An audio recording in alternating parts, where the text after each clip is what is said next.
Selamat siang.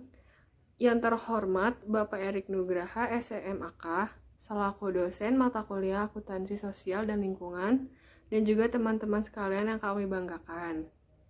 Pada kesempatan ini, kami selaku kelompok 3 akan mempresentasikan laporan berkelanjutan PT Bank BJB untuk memenuhi salah satu tugas mata kuliah Akuntansi Sosial dan Lingkungan.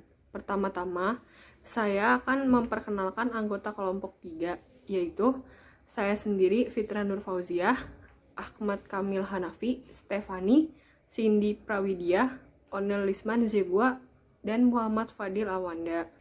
Selamat siang, perkenalkan, nama saya Fitra Nur Fauziah dengan NPM 11122111008. Dalam kesempatan kali ini saya akan mempresentasikan tentang laporan berkelanjutan PT Bank BJB sesuai dengan GRI yang telah ditetapkan. Untuk bagian saya adalah nama perusahaan yang berada di GRI 102-1, kegiatan merek produk dan jasa yang ada di GRI 102-2, dan pasar yang dilayani GRI 102-6. Dan selanjutnya saya akan menjelaskan tentang nama organisasi PT Bank BJB, yaitu PT Bank Pembangunan Daerah Jawa Barat dan Banten, dengan nama panggilan Bank BJB, bidang usaha yang bergerak di bagian perbankan, dan total operasi jaringan kantornya yaitu ada 1 kantor pusat, 5 kantor wilayah, 65 kantor cabang, 874 kantor cabang pembantu, 1.798 terminal pembangkang elektronik atau TPE, 1.750 ATM Bank BJB, 48 cash recycle mesin, 6 sentra UMKM, 18 layanan BJB prioritas, dan 12 layanan weekend banking. Selanjutnya adalah rantai pasokan Bank BJB. Kesuksesan yang telah dicapai oleh Bank BJB tidaklah terlepas dari dukungan seluruh pemangku kepentingan perseroan. Salah satunya adalah sumber daya dari pemasok. Terdapat banyak jenis pemasok yang terlibat dalam keseharian operasional Bank BJB, antara lain adalah pemasok teknologi informasi dan komputer, alat tulis, dan peralatan kantor, jasa konsultasi, jasa komunikasi dan desain, event organizer, dan lain-lain. Bank BJB bersinergi dengan rekanan untuk melayani negeri dan mendorong pemulihan ekonomi. Untuk selanjutnya adalah kepemilikan saham. Berikut gambar yang tertera dalam presentasi ini adalah persentase kepemilikan saham di Bank BJB. Ada pemerintah Provinsi Jawa Barat, pemerintah kota dan kabupaten se-Jawa Barat, pemerintah Provinsi Banten, pemerintah kota dan kabupaten se-Banten, dan publik. Dan untuk di slide selanjutnya merupakan struktur organisasi yang ada di PT Bank BJB. Untuk selanjutnya, seperti gambar yang sedang dipresentasikan, adalah jejak langkah perkembangan PT Bank BJB dari tahun 1915 sampai 2016 yang meluncurkan program BJB Cinta Guru, ditunjukkan menjadi bank persepsi tax amnesti, menambah kantor wilayah untuk daerah timur Indonesia.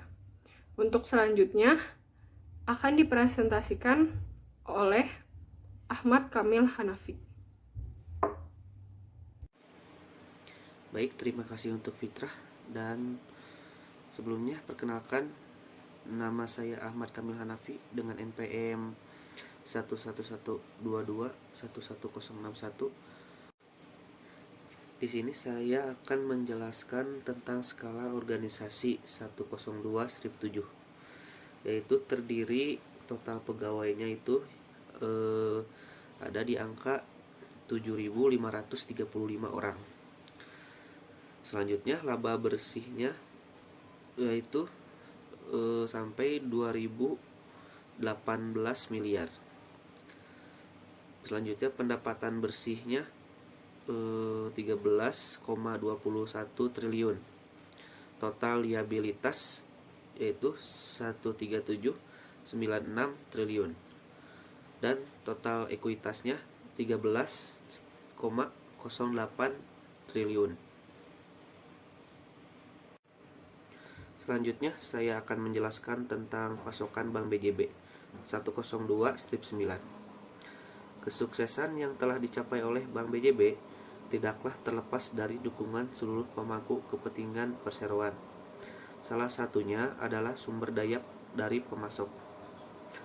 Perseroan memberdayakan pemasok barang dan jasa pihak ketiga dengan memberikan kesempatan yang sama bagi setiap pemasok untuk dapat menjadi rekan dari perseroan. Terdapat banyak jenis pemasok yang terlibat dalam keseharian operasional Bank BJB, antara lain adalah pemasok teknologi informasi dan komputer, alat tulis, dan peralatan kantor, jasa konsultasi, jasa komunikasi dan desain, event organizer, dan lain-lain.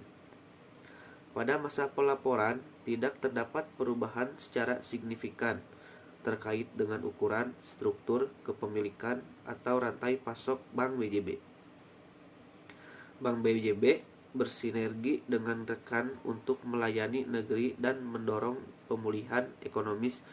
Terdapat 2.312 pemasok yang terdaftar sebagai rekan pemasok Bank BJB, yang dimana 2.311 diantaranya adalah perusahaan lokal dan 1 perusahaan asing. Bank BJB senantiasa mendukung komunitas lokal, terlihat dari 99% rekanan pemasok Bank BJB yang merupakan pemasok lokal.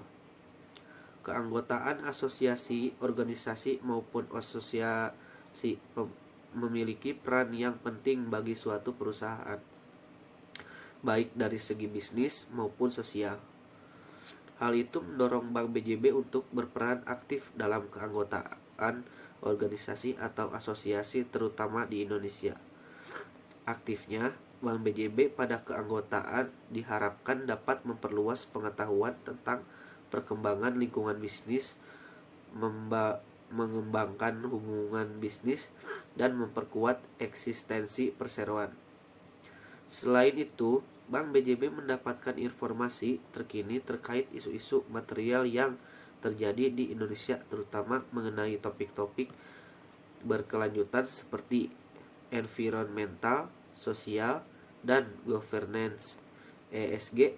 Sampai akhir 2021, Bank BJB belum terdaftar pada organisasi advokasi nasional maupun internasional dan hanya tercatat sebagai anggota asosiasi perbankan sebagaimana ditampilkan pada tabel di bawah ini.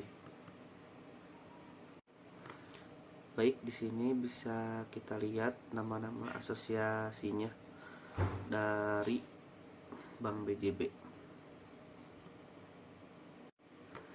Dan selanjutnya saya akan memperlihatkan penghargaan dan sertifikasi yang telah didapatkan oleh Bank BJB ini. Ketahanan menghadapi tantangan dan keinginan untuk selalu memperbaiki kualitas memberikan hasil yang baik. Dukungan seluruh pemangku kepentingan mendorong Bank BJB terus meraih prestasi yang membanggakan bahkan di tahun yang penuh tantangan. Baik, kita lihat di sini penghargaan dan sertifikasinya di bulan Januari sampai dengan Desember ya.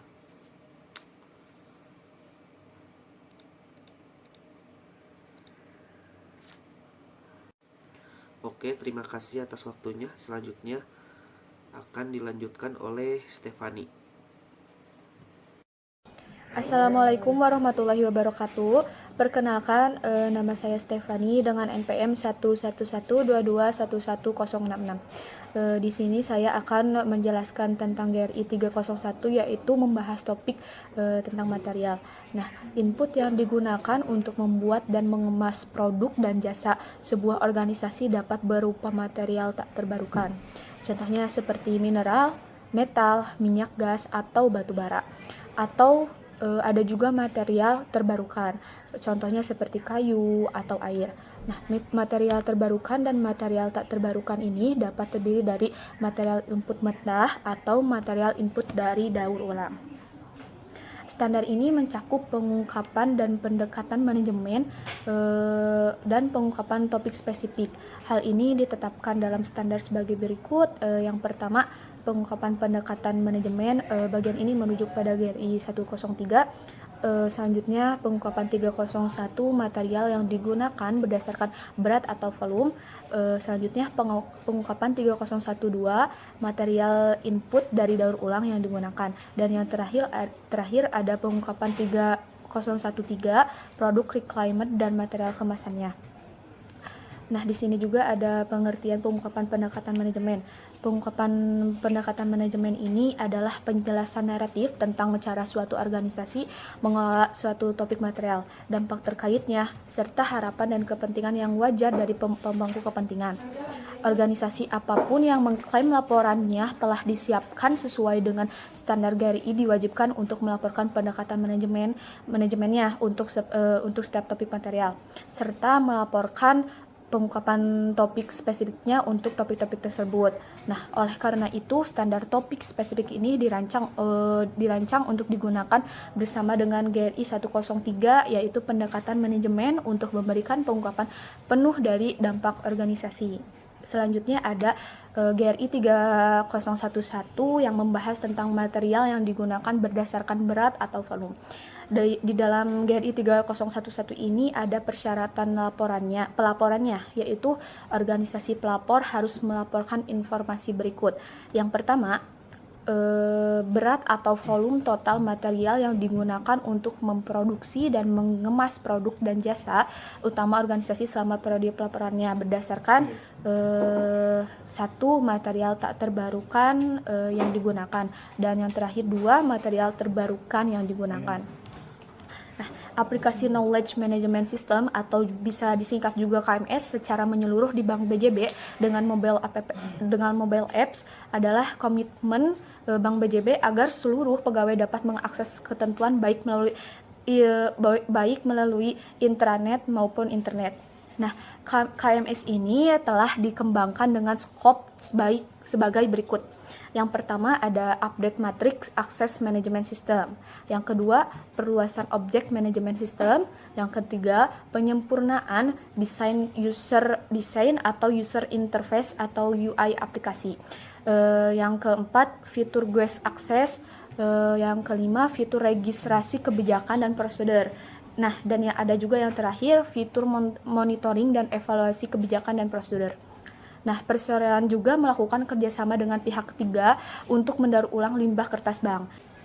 Konsumsi kertas pada kegiatan perseroan berdasarkan data laporan keuangan selama 2021 telah menunjukkan peningkatan sebesar 17%, yaitu dari penggunaan 8.022.200 lembar kertas pada tahun 2020 menjadi 9.411.019 lembar kertas pada tahun 2021. Peningkatan penggunaan kertas ini secara tidak langsung juga berdampak pada peningkatan penggunaan tinta. Penggunaan tinta mengalami peningkatan, yaitu dari pengguna 98 cartridge pada tahun 2020 menjadi 555 cartridge pada tahun 2021.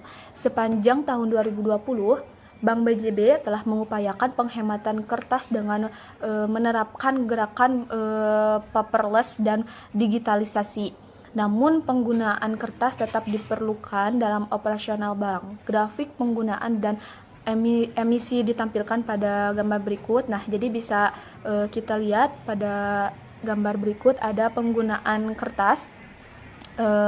Pada tahun 2019 ada 11.690.715 lembar. Sedangkan tonnya pada 2011 ada 711,44 ton, 2022 sebesar 8.022.200 lembar, 481,33 ton, dan pada 2021 sebanyak 9.411.019 lembar dan 564,66 ton. Dan ada juga penggunaan tintanya, yaitu pada 2019 ada 287 cartridge dan 1,38 ton. Pada 2020 ada 98 cartridge 0,47 ton. Dan pada 2021 sebanyak 555 cartridge 1,67 ton. Nah, selain penggunaan kertas dan tinta, Bank BJB juga menghitung penggunaan bahan habis pakai non-energi lainnya, yaitu penggunaan refrigeran, yaitu yang digunakan dalam penambahan freon air conditioning atau AC. Pada tahun 2021, penggunaan refrigeran mengalami penurunan yang signifikan, yaitu sebesar 21% dibandingkan penggunaan pada tahun 2020. Nah, berikut ada grafik penggunaan refrigeran dan penghitungan emisinya. Bisa kita lihat untuk 2020 ini sebesar 1.412 kg dan 1.835,60 ton. Dan pada 2020 sebanyak 2.418 kg dan 3.143.040 ton. Terakhir pada 2020 sebanyak 1.920 kg dan 2.496 ton. Pengelolaan emisi GRK BJB ini mengacu pada standar pelaporan GHG dengan perhitungan secara umum berbasis pendekatan kendali operasional dari ISO 14064. Kalkulasi emisi dihitung menggunakan metodologi perhitungan Intergovernmental Panel on Climate Change Guidelines atau bisa disebut IPCC tahun 2006 yang telah diperbarui di tahun 2019. Faktor emisi ini menggunakan faktor emisi yang telah disepakati oleh IPCC. Perkenalkan, saya Onelis Manjebua. Di sini saya akan menjelaskan tentang dampak ekonomi tidak langsung yang meliputi investasi infrastruktur dan layanan jasa yang diambil dari GRI 203 bagian pertama. Dampak ekonomi tidak langsung adalah pembiayaan infrastruktur. Bank BJB turut memajukan kesejahteraan masyarakat melalui kesempatan bekerja dengan memprioritaskan tenaga kerja lokal untuk meningkatkan perekonomian dari asal pegawai berada serta potensi dari lokasi tempat bank beroperasi. Perseroan telah memiliki prosedur penggunaan tenaga kerja lokal yang tertuang dalam SOP rekrutmen dan seleksi pegawai. Penyaluran kredit sektor infrastruktur merupakan salah satu jenis sektor penyaluran kredit terbesar di Bank BJB. Pada tahun 2021, jumlah penyaluran kredit infrastruktur adalah sebesar 9,7 triliun, yaitu sebesar 43,89% dari total penyaluran kredit modal kerja komersial dan korporasi. Kredit komersial adalah yang dilakukan dalam bentuk kredit modal kerja yang digunakan untuk mendukung proyek-proyek daerah, kabupaten, kota, dan provinsi. Sedangkan segmen korporasi dilaksanakan dengan pola sindikasi maupun bilateral untuk mendukung proyek-proyek strategis nasional.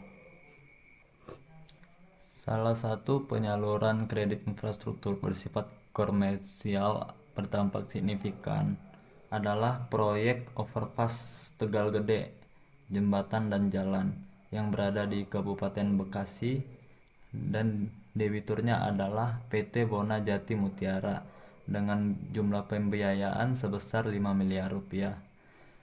Pengaruh dari proyek ini adalah mendukung program pemerintah dalam membangun jalan layang terpanjang di Indonesia sehingga dapat menunjang arus mobilitas dan berdampak pada perputaran ekonomi di area tersebut.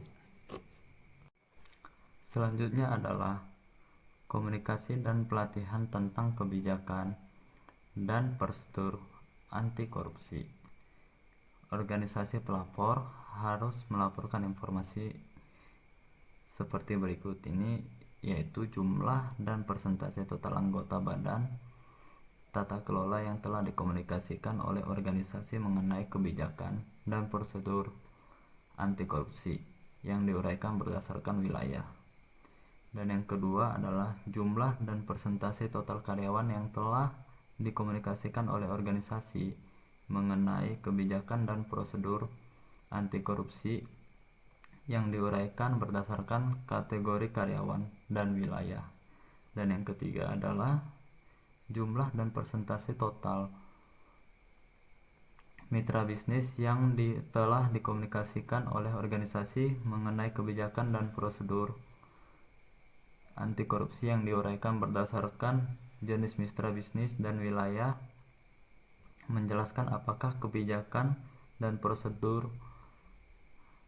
anti korupsi organisasi telah disampaikan kepada orang atau organisasi lain. Dan yang keempat adalah jumlah dan persentase total anggota badan tata kelola yang telah mengikuti pelatihan anti korupsi yang diuraikan berdasarkan wilayah. Dan yang kelima adalah jumlah dan persentase total karyawan yang telah mengikuti pelatihan anti korupsi yang diuraikan berdasarkan kategori karyawan dan wilayah. Insiden korupsi yang terbukti dan tindakan yang akan diambil adalah organisasi pelapor harus melaporkan informasi. Yang pertama, jumlah total dan sifat insiden korupsi yang terbukti. Yang kedua, jumlah total insiden yang terbukti yang mengakibatkan karyawan diberhentikan atau dihukum karena korupsi. Yang ketiga, jumlah total insiden yang terbukti mengakibatkan kontrak dengan mitra bisnis diakhiri atau tidak diperbarui karena pelanggaran terkait korupsi. Dan yang keempat adalah kasus hukum terkait korupsi yang diajukan oleh publik terhadap organisasi atau karyawannya selama periode pelaporan dan hasil dari kasus-kasus tersebut.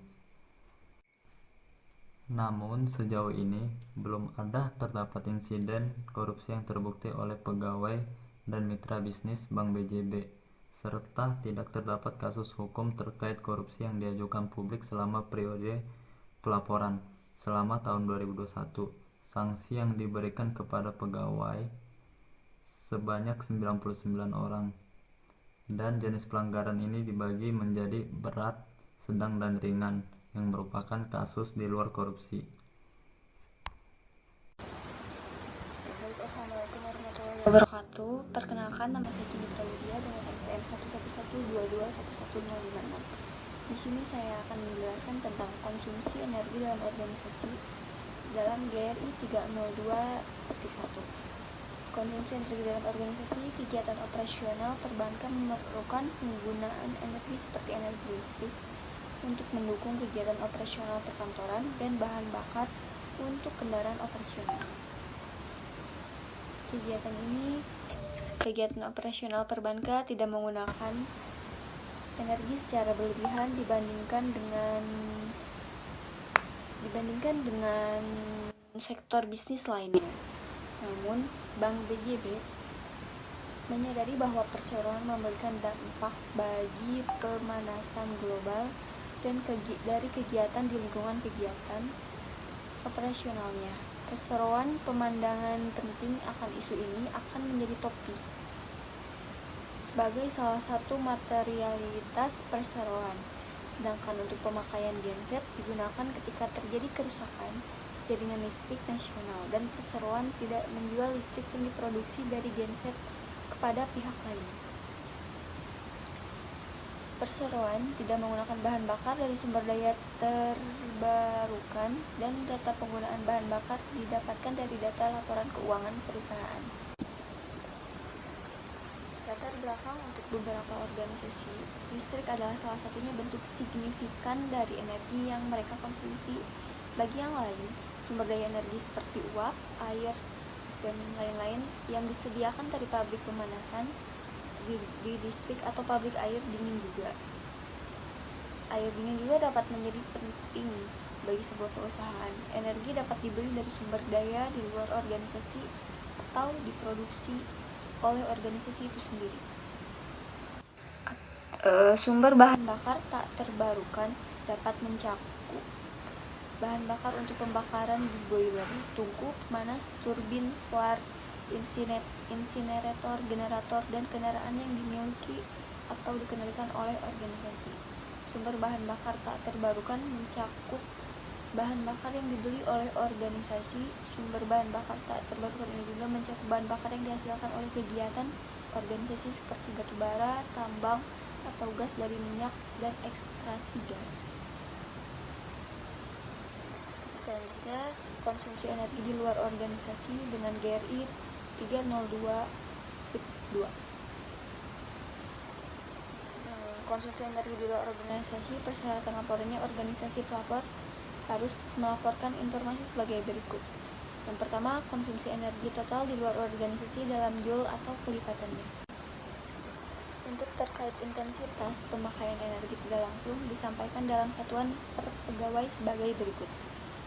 Untuk di laporan keberlanjutan Bank BJB tentang laporan ini, denominator pegawai Bank BJB intensitasnya tahun 2021 yaitu sebanyak 2.592.50 M pegawai Bank BJB. Lalu intensitas pada tahun 2020 yaitu sebanyak 2.082.55 M pegawai Bank BJB. Lalu intensitasnya di tahun 2019 sebanyak 2.26607 M pegawai Bank BJB. Oke, saya Muhammad Felawanda dengan NPM 11122111048 akan melanjutkan presentasi pemaparan materi dari Cindy Prawidia. Saya di sini akan membahas tentang GRI 305. GRI 305 di sini membahas tentang emisi yang dipancarkan ke udara yang merupakan pelepasan zat-zat dari sumbernya ke atmosfer. Jenis emisi ini meliputi gas rumah kaca, zat perusak ozon, nitrogen oksida, dan sulfur oksida. Di antara emisi udara yang signifikan, emisi gas rumah kaca adalah kontributor utama bagi perubahan iklim dan diatur oleh Konvensi Kerangka Kerja Perubahan Iklim dan Protokol Kyoto yang muncul berikutnya. Standar ini mencakup GRK berikut, yang salah satunya ada karbon dioksida atau dengan lambang kimia CO2, metana dengan lambang kimia CH4, dinitrogen oksida dengan lambang kimia N2O, hidrofluorokarbon dengan lambang kimia HFC, fluorofluorokarbon dengan lambang kimia PFC, sulfur heksafluorida dengan lambang kimia SF6, nitrogen trifluorida dengan lambang kimia NF3. Selanjutnya ada penanaman pohon. Dalam upaya pengurangan emisi perseroan, Bank BJB turut melakukan program-program pengurangan emisi. Salah satunya adalah dengan melakukan program penanaman pohon. Program ini merupakan salah satu output dari program CSR atau Corporate Social Responsibility yang dilakukan oleh perseroan pada sektor lingkungan. Kegiatan yang dilakukan sejak tahun 2019 ini secara langsung menyumbangkan emisi negatif pada operasional Bank BJB tahun 2021. Penanaman pohon merupakan cara yang sangat efektif untuk mengurangi pemanasan global dan perubahan iklim dengan mengurangi karbon dioksida yang ada di udara untuk mengurangi emisi gas rumah kaca. Selanjutnya adalah emisi gas rumah kaca. Penjejakan gas rumah kaca untuk menghitung emisi yang berasal dari sumber-sumber gas global warming potensial atau GWP seperti CO2, N2O, CH4, CFC, dan lainnya didapatkan dari kegiatan inventarisasi yang dilakukan selama 2021. Kita lanjut dalam perhitungan emisi skop 1. Data ini kumpulan berasal dari data pemakaian bahan bakar untuk transportasi, pemakaian bahan bakar untuk genset dan pergantian freon AC, data penggunaan kertas, dan data penggunaan tinta. Sedangkan untuk penghitungan emisi skop 2 dan data yang dikumpulkan adalah berasal dari penggunaan listrik PLN untuk skop 3 dan data berasal dari data perjalanan dinas udara dan data penanaman pohon serta konservasi lingkungan yang direkapitulasi. Belum terdapat data energi yang berasal dari energi terbarukan. Perhitungan emisi dari kegiatan penanaman pohon berdasarkan serapan rata-rata pohon dengan usia 1-5 tahun per hektar di tanah kering. Perhitungan emisi ini menggunakan metodologi perhitungan berdasarkan IPCC Guidelines tahun 2006 yang telah diperbarui di tahun 2019 lalu. Untuk keseluruhan perhitungan emisi perseroan tahun 2021 dapat dilihat dalam tabel di bawah ini, yang ditunjukkan pada skop pertama total mencakup total 16.212,18 ton karbon, dan skop 2 di sini ada total 4.775,9 ton karbon, dan skop 3 total 5.419,73 ton karbon. Dan yang skop 3 emisi negatif indirect penanaman pohon total 6.702,20 ton karbon. Emisi yang disampaikan di atas menghitung emisi skop 1 dan 2 yang berasal dari pemakaian bahan bakar, pengisian freon, kertas, tinta, dan listrik di kantor pusat serta seluruh cabang perusahaan. Data skop 3 seperti emisi dari kegiatan pendanaan dan aktivitas anak perusahaan tidak termasuk dalam perhitungan karena membutuhkan waktu yang lebih panjang serta asesmen dan validasi data. Tahun dasar yang digunakan dalam perhitungan adalah tahun 2019. Tahun 2019 dipilih karena merupakan tahun yang mempresentasikan kegiatan operasional normal perusahaan. Perusahaan tidak melakukan perhitungan emisi biogenik. Segenap manajemen akan terus bekerja keras agar roadmap RAKB dapat tercapai dan manajemen meyakini emisi yang akan dihasilkan secara pendekatan intensitas akan menurun, terutama melalui program Corporate Social Responsibility atau disingkat dengan CSR yang terus akan mendorong kegiatan konservasi hutan dan reforestasi sehingga dampak kegiatan perseroan yang menghasilkan emisi positif terhadap lingkungan dapat menurun. Sekian presentasi dari kelompok saya. Apabila ada kekurangan dan kelebihan yang disengaja maupun tidak disengaja, kami minta maaf. Dan kembali lagi seperti peringatan yang di awal, kegiatan presentasi dari kelompok kami hanya semata-mata untuk kepentingan pembelajaran kuliah. Terima kasih. Assalamualaikum warahmatullahi wabarakatuh.